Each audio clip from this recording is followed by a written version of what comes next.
안녕하세요. 김산독 교수의 저작으로 천황제와 일본 개신교를 깊이 파고드는 시간. 지난 시간까지 저희가 천황제의 기원, 또 그게 어떻게 제도로 만들어졌는지 살펴봤다면요. 오늘은 그 제도가 그럼 실제로 어떻게 강요됐는지, 그리고 신앙은 여기에 어떻게 저항했는지 이걸 좀 보려고 합니다. 특히 신사참배 강요 문제랑 미노미션 사건 중심으로요. 네, 맞습니다. 그 완성된 천황교 시스템이 이론에만 머문 게 아니라 교육이나 법 같은 걸 통해서 개인의 삶 속으로, 특히 신앙과 정면으로 부딪혔던 그 지점, 이걸 살펴보는 게 아주 중요합니다. 이게 그냥 과거 이야기가 아니라 지금 우리에게도 질문을 던지고 있거든요. 그렇죠. 그 강요의 가장 핵심적인 도구가 바로 국가신도였던 거죠. 원래는 그냥 지역신앙이었을 텐데 이게 어떻게 전 국민을 통제하는 그런 시스템이 된 건가요? 네, 메이지 정부가 처음부터 좀 계획적이었어요. 신토를 불교 같은 다른 종교랑 분리시키는 정책. 그 신불분리라고 하죠? 네네. 이걸 펴면서 1871년에는 사격제도라는 걸 도입해요. 그러니까 신사들 등급을 매겨서 국가가 직접 관리하는 거죠. 이세 신궁을 제일 위에 두고요. 체계화한 거군요. 네. 그리고 결정적으로 1906년에 신사 합사령, 이걸 통해서 전국의 작은 신사들을 강제로 막 합쳐버려요. 그러면서 황실 제사랑 딱 결합된 아주 강력한 국가 신도 체제를 완성한 겁니다. 이건 뭐 명백하게 천황을 신으로 보고 숭배하게 만드는 국가 종교였죠. 근데 참 아이러니한 게 일본 정부 스스로는 신사는 종교 아닙니다. 이랬다는 거잖아요. 그 신사 비종교론. 네네.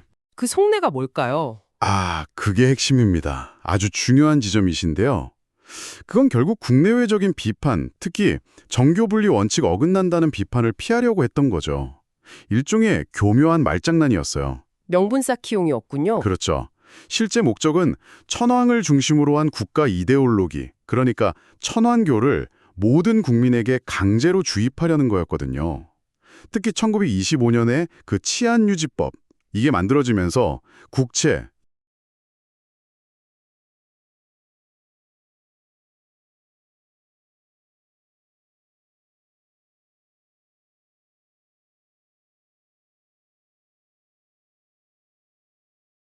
즉 천황제를 부정하면 큰일 나는 거였고요. 네. 신사참배는 더 이상 그냥 의례가 아니라 천황한테 충성 맹세하는 거고 거부하면 안 되는 국민의 의무다, 이렇게 딱 만들어버린 겁니다. 교육 현장은 거심했다고 들었습니다.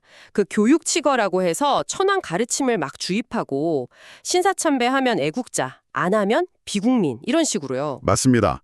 그게 애국심 교육의 실천 방법으로 여겨졌죠. 근데 정말 놀라운 건 기독교 계열 미션 스쿨들 있잖아요. 네네. 이 업계들조차도 이런 분위기에 막 편승해서 어떨 땐 더 경쟁적으로 신사참배를 했다는 거예요. 아니 왜 그랬을까요? 미션 스쿨인데. 그게 당시 미션 스쿨들이 처한 상황 때문이었어요. 늘 스파이 아니냐 이런 의심을 받았고 탄압도 심했거든요.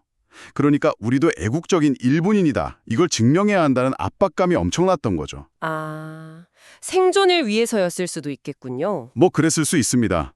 하지만 결과적으로는 신앙의 본질과는 타협하고 천황제 이데올로기에 동조하는 모습이 된 거죠. 그만큼 당시 일본 사회 전체를 짓누르던 국가주의 압력이 강했다는 걸 보여줍니다. 정말 숨막히는 상황이었겠네요. 근데 이런 압제 속에서도 신앙 양심 때문에 못하겠다, 정면으로 거부한 사건이 바로 그 미노미션 사건이죠. 네, 맞습니다. 세디 레아 웨드너 선교사, 이분의 저항이 특히 좀 주목받는 이유가 있을까요? 네, 1929년인데요. 미국에서 온 웨드너 선교사가 기우현 오오가키시에서 학교가 신사참배하라고 하니까 우리 애들은 제1계명 때문에 못 보냅니다, 딱 이렇게 밝힌 거예요. 와, 이게 시작이었죠. 지역사회랑 언론에서 엄청난 비난이 쏟아졌고요. 그러다 1933년에는 미노미션 소속 학생 하나가 수학여행 가서 이 이세 신궁은 우상이니까 난 절 못한다, 이렇게 선언해버린 거예요. 세상에. 그러면서 사건이 걷잡을 수 없이 커졌죠.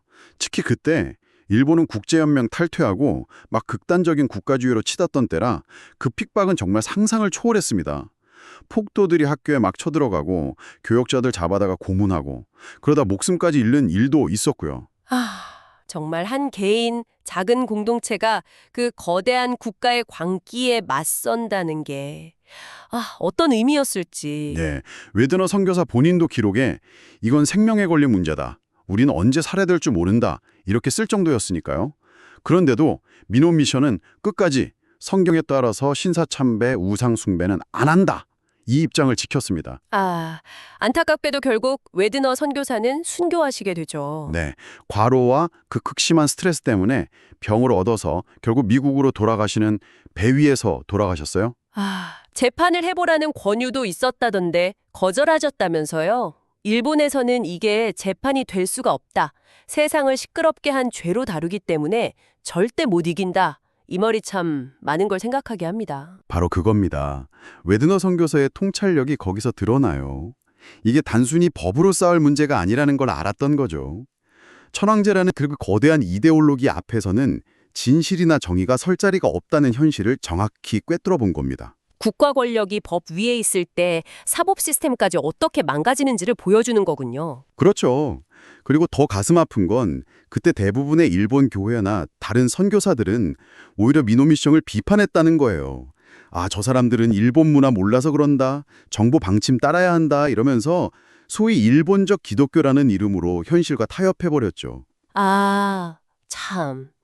이런 사건들이 과거 일이긴 하지만 오늘 우리에게 던지는 메시지가 참 분명해 보입니다. 그렇습니다.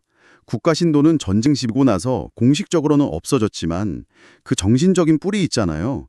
천황을 중심으로 한 컬트적인 국민 종교 같은 그 속성은 완전히 사라지지 않았다고 봐야 합니다. 네. 요즘 일본에서 뭐 헌법 바꾸자는 논의라던가 특정 역사관을 강조하는 그런 움직임들 속에서 과거 국가주의 이데올로기의 그림자를 보는 게 그냥 걱정일 뿐일까요? 아닐 수도 있다는 거죠. 경계해야 한다는 말씀이시군요. 네, 미노미션의 저항은 국가 권력이 종교 영역을 침범하고 신앙의 본질을 훼손하려고 할 때 그리스도인이 어떤 자세를 가져야 하는가, 이걸 보여주는 아주 중요한 역사적 교훈입니다. 오늘까지 저희가 3구에 걸쳐서 천황제의 기원에서부터 제도화, 그리고 오늘 본 것처럼 실천적인 강요와 그에 맞선 치열했던 신앙의 저항까지 좀 깊이 살펴봤습니다.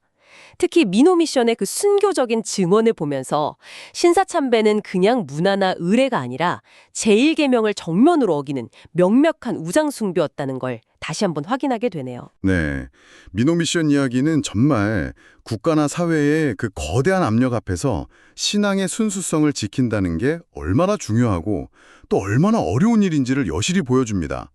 하지만 동시에 복음은 그 어떤 이데올로기나 권력과도 타협할 수 없는 진리이고 또 거기에 맞설 힘을 준다는 것도 증언하고 있죠. 네. 여러분께서도 이번 시리즈를 통해서 어쩌면 오늘 우리 시대에 우리가 알게 모르게 절하고 있는 그런 보이지 않는 우상은 뭘까? 또 우리는 신앙의 본질을 어떻게 지켜나가야 할까? 좀 깊이 생각해 보시는 계기가 되셨으면 좋겠습니다. 네, 천황제의 그 종교적인 폭력성 그리고 그에 맞섰던 기독교 저항의 의미를 기억하는 것이 오늘 우리에게도 여전히 중요하기 때문이겠죠. 오늘 말씀 감사합니다. 네, 감사합니다.